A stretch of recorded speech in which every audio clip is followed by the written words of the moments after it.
Vienna, Austria, 1938, द्वितीय विश्व युद्ध की पूर्व संध्या। एडोल्फ हिटलर की मुट्ठी में इस शहर की किस्मत बंद है, लेकिन 30 साल पहले वो इन्हीं सड़कों पर खाली जेबें लिए आवाराओं की तरह घूमा करता था, जिसका भविष्य उसके जन्म से ही अनिश्चित था। एडोल्फ हिटलर का जन्म 1989 को जर्मनी की सीमा से लगे एक ऑस्ट्रियाई शहर ब्रानो में हुआ था। उसकी मां क्लारा पहले एक घरेलू नौकरानी थी। अपने कमजोर से बच्चे के प्रति उसके प्यार दुलार ने एडोल्फ को लगभग बिगाड़ दिया। अपनी मां के प्रभाव में वो एक बेनाडिक्टिन मठ में जाने लगा। युवा हिटलर तो एक भिक्षु बनने की भी सोचने लगा था। हिटलर के पिता एक कस्टम अधिकारी थे और बड़े ही तानाशाह किस्म के व्यक्ति थे। जब उन्होंने सुना कि एडोल्फ कला के क्षेत्र में अध्ययन करना चाहता है, तो वो बोले, ये तब तक कलाकार नहीं बन सकता जब तक मैं जिंदा हूं। हिटलर अपने शिक्षकों के लिए एक मुसीबत और पढ़ाई में औसत दर्जे का था, लेकिन वो अपने अध्यापकों पर दोषारोपण करता, उन्हें आधा पागल और अत्याचारी बताता। 16 साल की उम्र में उसने स्कूल छोड़ने का जश्न खूब शराब पीकर मनाया और अगले 3 साल तक आवारागर्दी करता रहा। आखिरकार हिटलर वियना की ओर आकर्षित हुआ, एक ऐसा शहर जो सभ्यता और विलासिता दोनों से भरपूर था। लेकिन हिटलर की किस्मत इतनी अच्छी नहीं थी। 4 साल तक वो एक खाना बदोश की तरह भटकता और गरीबों को दिया जाने वाला खाना खाता रहा। सड़कों पर घूमते हुए वो अक्सर कहता, भूख तो मेरी वफादार संरक्षक जैसी है, क्योंकि ये कभी भी मेरा साथ नहीं छोड़ती। वो बचकानी तस्वीरें पेंट करता और फिर उन्हें न बेच पाने पर खुद पर तरस खाता रहता। फिर अचानक कुछ ऐसा हुआ जिसे उसने अपनी मुक्ति का नाम दिया। एक विशाल भीड़ में हिटलर ने प्रथम विश्व युद्ध की घोषणा सुनी। बाद में उसने कहा, मैंने घुटनों पर झुककर ईश्वर को धन्यवाद दिया।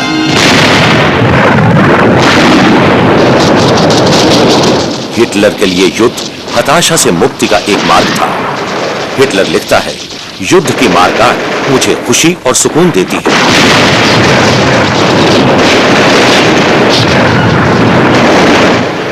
बतौर सिपाही उसे हिंसा में आनंद आता था। घायल होने के बाद अस्पताल में उसका इलाज चला और उसे बहादुरी के लिए आयरन क्रॉस पुरस्कार मिला।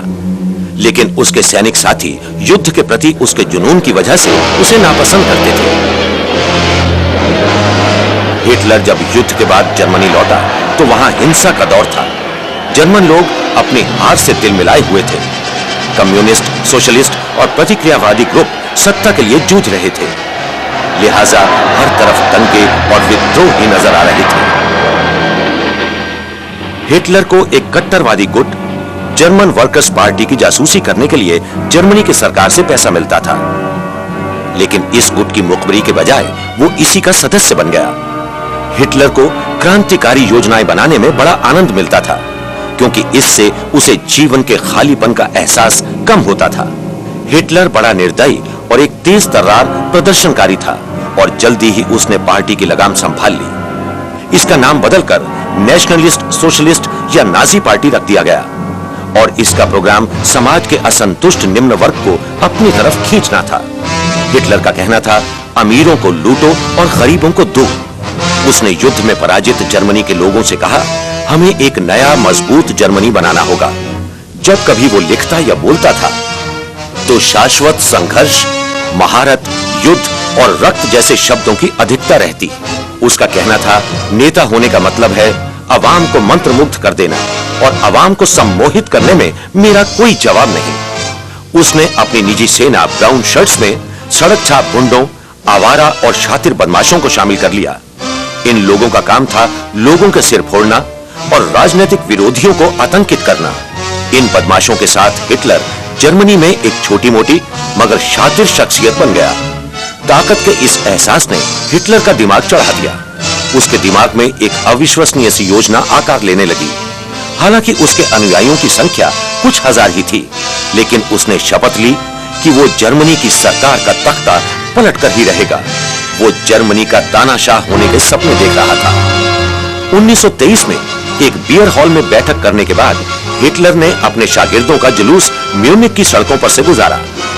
राष्ट्रीय क्रांति की शुरुआत हो चुकी थी। उसने इसकी घोषणा भी की। मगर 100 पुलिस वालों के एक दस्ते ने इस मार्च को बिखेर कर रख दिया और म्यूनिक पुट्च नामक यह संघर्ष यात्रा हिटलर की गिरफ्तारी के साथ ही खत्म हो गई। इस भावी तानाशाह पर राजद्रोह का आरोप लगाया गया, उस पर अभियोग सिद्ध हो गया और उसे 5 साल की सजा हो गई। लेकिन अपने सियासी प्रभाव की वजह से उसने जेल में सिर्फ 8 महीने गुजारे, और वो भी एक प्राइवेट सेल में।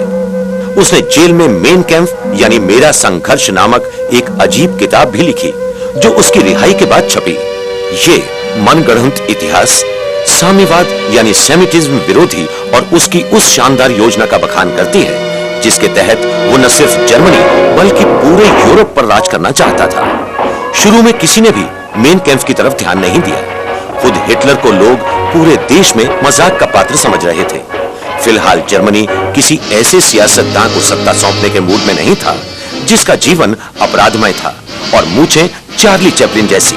लेकिन हिटलर ने अपनी अजीबोगरीब योजनाओं को सफल बनाने की ठान रखी थी और उसने नाजी पार्टी के पुनर्गठन के काम को शुरू कर दिया। उसकी ब्राउन शर्ट पार्टी विद्रोहियों, चोरों, ब्लैकमेल करने वालों और हत्यारों के लिए जन्नत थी। यही लोग पार्टी की जान थे। लेकिन धीरे धीरे उसके अनुयायियों की संख्या हजारों के हिसाब से बढ़ने लगी। उसने एक ताकतवर सेना बनाने और जर्मनी के गौरव को बहाल करने का वादा किया। उसका कहना था कि ताकत से ही राज किया जा सकता है। अपने सपनों को खून और संघर्ष के बल पर हासिल किया जा सकता है। इन लोगों की नजरों में एडोल्फ हिटलर इनका मसीहा बनता जा रहा था और हर गुजरते दिन के साथ उसे इस बात का एहसास होता जा रहा था कि जिस सत्ता को वो पाना चाह रहा है वो उसकी पहुंच के बाहर नहीं है। 38 साल की उम्र में उसका अपनी 20 साल की भतीजी गैली रॉबल से इश्क हो गया। वो इससे बेइंतहा प्रेम करने लगा और उसने उसे खुद से अलग होने की सख्त हिदायत दे दी। एक दिन 1931 में इस हताश लड़की ने आत्महत्या कर ली। हिटलर को अपराध बोध ने घेर लिया, मगर उसके पास शोक मनाने का वक्त नहीं था। ये वक्त था खुद को बर्बाद होते जर्मनी के नियंत्रण से जुड़े संघर्ष में झोंक देने का। 50 लाख लोग बेरोजगार थे। कमजोर और पसोपेश में पड़ी सरकार इस संकट से हिल गई। हिटलर ने प्रदर्शनों और दंगों को भड़काकर इन मुश्किल हालात का फायदा उठाया। साथ ही कम्युनिस्ट पार्टी ने भी हिंसा फैला दी। उसकी योजना भी सरकार के गिरने के बाद गद्दी हथियाना थी।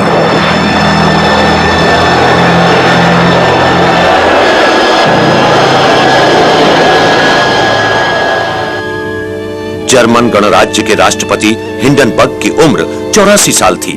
वो फैसले नहीं ले पाते थे। उनकी सरकार निर्णय लेने में अक्षम और भ्रष्ट थी। हालांकि वो हिटलर को पसंद नहीं करते थे, लेकिन बीमार हिंडनबर्ग को नाजी पार्टी के साथ कई समझौते करने पड़े। हिंडनबर्ग और उनके प्रतिनिधियों के साथ बैठक के बाद हिटलर ने शान से कहा, अब ये सब तो मेरी जेब में है। 1932 में हिटलर ने एक दुस्साहस भरा कदम उठाया। उसने राष्ट्रपति पद के लिए हिंडनबर्ग के विरुद्ध अभियान चलाया। हिटलर ने कहा, मैं विद्रोह नहीं चाहता। लोकतंत्र को लोकतंत्र के हथियारों से ही नष्ट किया जाना चाहिए। लेकिन आजाद चुनाव में जर्मन के लोगों ने अब भी एडोल्फ हिटलर जैसे एक संभावित तानाशाह के बजाय एक बुजुर्ग हिंडनबर्ग को ही तरजीह दी। चुनाव हारने पर हिटलर तिलमिला गया और उसने गणराज्य की महत्ता को कम करने के लिए और अपनी ताकत बढ़ाने के लिए हिंसा का सहारा लिया। उसकी ब्राउन शर्ट पार्टी ने राजनीतिक दंगों और हत्याओं की एक नई लहर छोड़ दी। हताशा में हिंडनबर्ग ने एक घातक कदम उठा डाला। उन्होंने बुराई से बुराई का सामना करने की ठानी। उन्होंने पहले एक और फिर एक और अपराधी को चांसलर जैसे महत्वपूर्ण पद पर बिठा दिया और उन्हें तानाशाहों जैसी ताकत दे दी। हिंडनबर्ग का मानना था कि सख्त प्रशासन से देश भी बच जाएगा और हिटलर सत्ता नहीं हथिया पाएगा। लेकिन नए चांसलर इस संकट से जूझने में कमजोर साबित हुए। आखिरकार हिंडनबर्ग ने हिटलर के सामने समर्पण करते हुए उसे चांसलर का पद सौंप दिया। हिंडनबर्ग को उम्मीद थी कि वो नाजियों और उनके नेता को कब्जे में रख पाएंगे, लेकिन हिटलर के दिमाग में कुछ और ही सोच थी। 27 फरवरी 1933 को राइक्सटैग इमारत में आग लग गई। ये आग नाजियों ने बड़े गुपचुप तरीके से खुद लगाई थी, लेकिन हिटलर ने इसका इल्जाम अपने पुराने प्रतिद्वंदियों कम्युनिस्ट के मत्थे मर दिया। उसने चेतावनी दी कि राइक्सटैग में लगी आग और मौजूदा राष्ट्रीय संकट से यह सिद्ध होता है कि जर्मनी को एक मजबूत नेता चाहिए। उसने तानाशाही ताकतों की मांग कर डाली और इस बार उसे ये शक्तियां खुद जर्मन संसद ने कानूनी तौर पर दे डाली। एक राष्ट्र की स्वतंत्रता एक निष्ठुर शासक के हाथों में सौंप दी गई। एक इतिहासकार ने कहा भी कि एक बेहद घटिया व्यक्ति सत्ता में आ गया है, लेकिन जर्मनी के लाखों लोगों को यकीन था कि हिटलर ही वो शख्स था जो उन्हें ऊंचाई की तरफ ले जा सकता था। बाकी लोग या तो उसका विरोध करने से डरते थे या वो उसकी परवाह ही नहीं करते थे।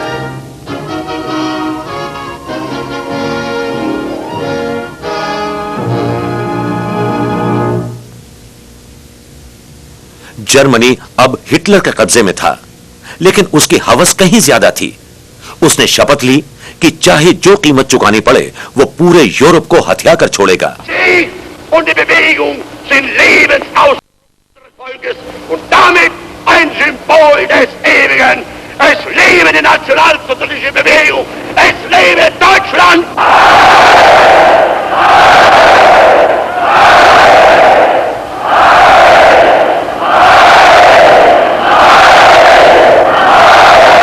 Diese Zukunft restlos uns gehört. Adolf Hitler अब जर्मनी का निरंकुश तानाशाह था। उसने बड़े ही क्रूर सहयोगी चुने थे। हरमन गोरिंग को नशीली दवाओं की लत थी और वो जर्मनी का आर्थिक तानाशाह और लुफ्टवाफे नामक वायुसेना का प्रमुख बनने वाला था। उद्योगपतियों और उच्च वर्ग से उसके करीबी रिश्ते थे, लेकिन उसे हिटलर के आवारा साथियों की संगत ज्यादा पसंद आई। जोसेफ गोबेल्स प्रचार मंत्री और पेशावर सेमाइट विरोधी थे। अपने आरंभिक दौर में बतौर हताश लेखक और समाजवादी प्रदर्शनकारी रहे गोबेल्स ने खुद को हिटलर से जोड़ लिया। गोबेल्स ने एक बार कहा था, एडोल्फ हिटलर, मुझे आप इसलिए अच्छे लगते हैं क्योंकि आप महान भी हैं और सादगी भरे भी। ये बातें ही किसी ज़हीन आदमी के लक्षण हैं। रूडोल्फ हेस हिटलर का दायां हाथ था। यह पहले एक जालसाज था जो खुद को एक विचारक बताता था। हेस का कहना था कि बेहतरीन नेता वो है जो खून खराबे से डरता ना हो, जो विजय पाने के लिए विरोधियों को जूते तले कुचल सके। ऐसे लोगों के साथ हिटलर ने अपने शासन की शुरुआत की। Hitler aber ist Deutschland, wie Deutschland Hitler ist. Hitler siegt!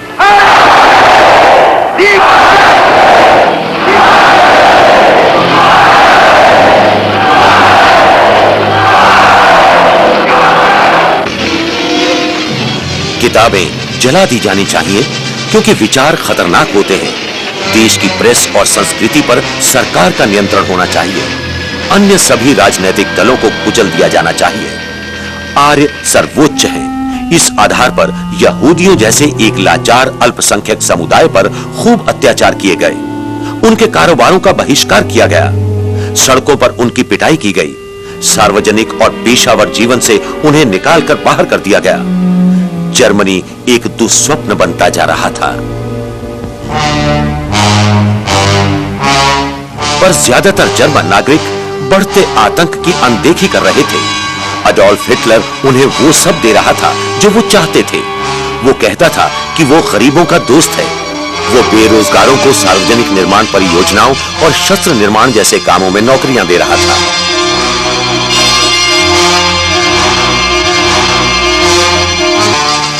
ये तो सही था कि हिटलर ने ट्रेड यूनियंस को कुचल कर रख दिया था और वेतन नियंत्रित थे, लेकिन कामकाजी आदमी को कम से कम आर्थिक सुरक्षा तो हासिल थी।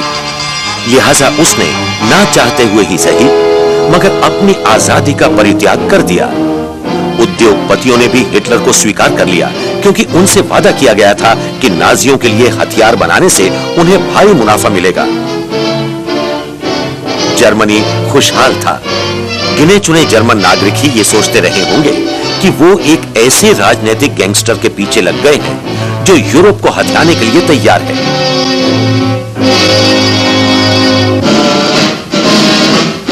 7 मार्च 1936 एक छोटी सी नाजी टुकड़ी औद्योगिक राइनलैंड की ओर बढ़ी, जिसे वर्सैलेस संधि के तहत सैनिक विहीन कर दिया गया था। हिटलर की तरफ से यह एक मूर्खतापूर्ण धोखा था। उसे पता था कि फ्रांसीसियों और ब्रिटेन की फौज में इतनी ताकत थी कि वो न सिर्फ उसे रोक सकते थे बल्कि उसकी संपूर्ण थर्ड राइख को आसानी से कुचल भी सकते थे। लेकिन उम्मीद के मुताबिक हिटलर को किसी प्रतिरोध का सामना नहीं करना पड़ा। फ्रांस और ब्रिटेन लड़ाई का जोखिम नहीं उठा सकते थे, एक ऐसी लड़ाई जिसे वो आसानी से जीत जाते। राइनलैंड की अपनी जीत से खुश होकर हिटलर इटली के तानाशाह बेनिटो मुसोलिनी से मिला। उसने मुसोलिनी को यह समझाने की कोशिश की कि वो दोनों साथ मिलकर कुछ उत्साही सैन्य अभियान शुरू कर सकते हैं और फिर युद्ध की उपलब्धियों को आपस में बांट सकते हैं। इटली भी उनका साथी बन गया और हिटलर ने अपने अगले कदम की तैयारी शुरू कर दी। 1937 की सर्दियों में हिटलर ने अपने आला कमान के साथ एक गुप्त बैठक की। उसने यूरोप पर हमला करने की।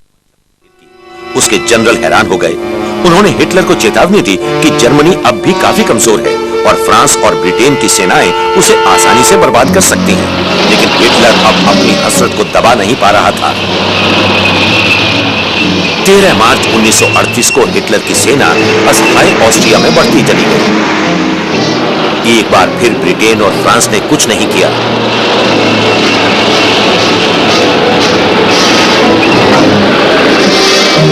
अब हिटलर को यकीन हो गया कि उसे कोई नहीं रोक सकता।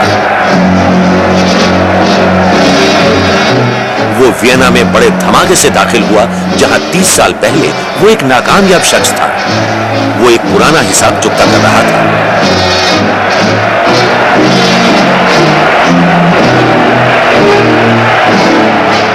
एडोल्फ हिटलर को इस बात पर भी गर्व हो रहा था कि उसके कारण यूरोप युद्ध के कगार पर पहुंच गया है।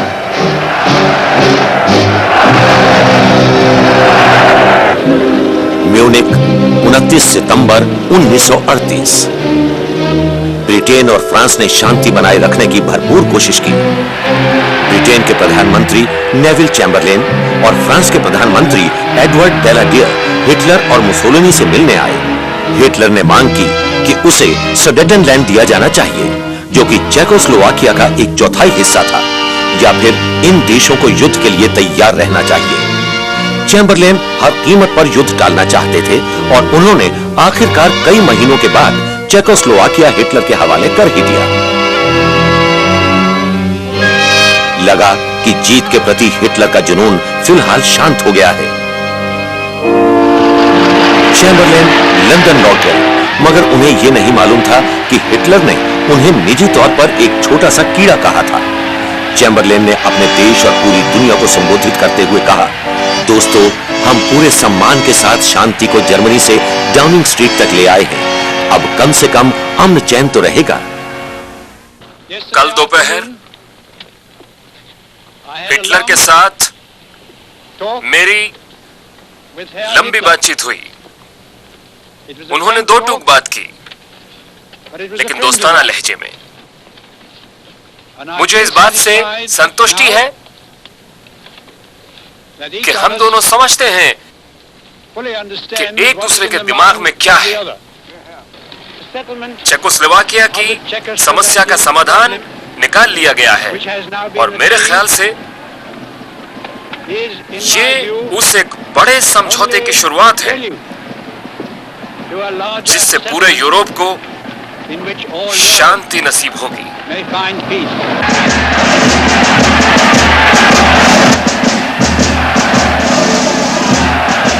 लेकिन एक भयावह अंधेरा बड़ी तेजी से यूरोप को अपनी गिरफ्त में लेता जा रहा था।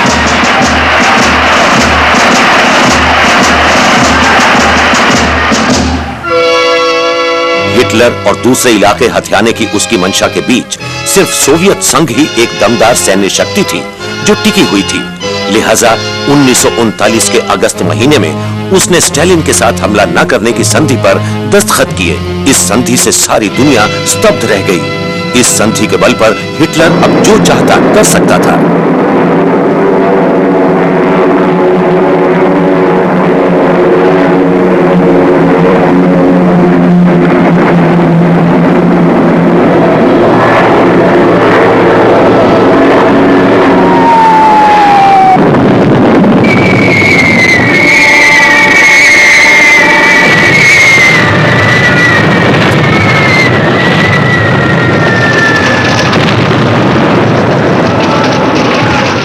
जर्मन ब्लिट्जक्रीग ने पोलैंड पर अपना कहर बरसाना शुरू कर दिया।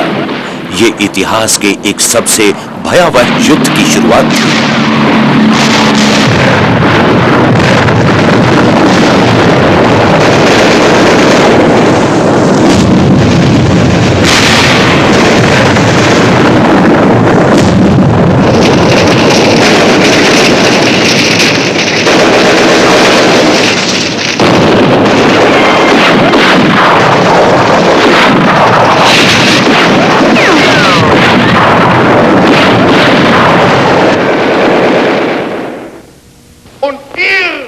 Meine Jugend soll dieses Volk nun werden.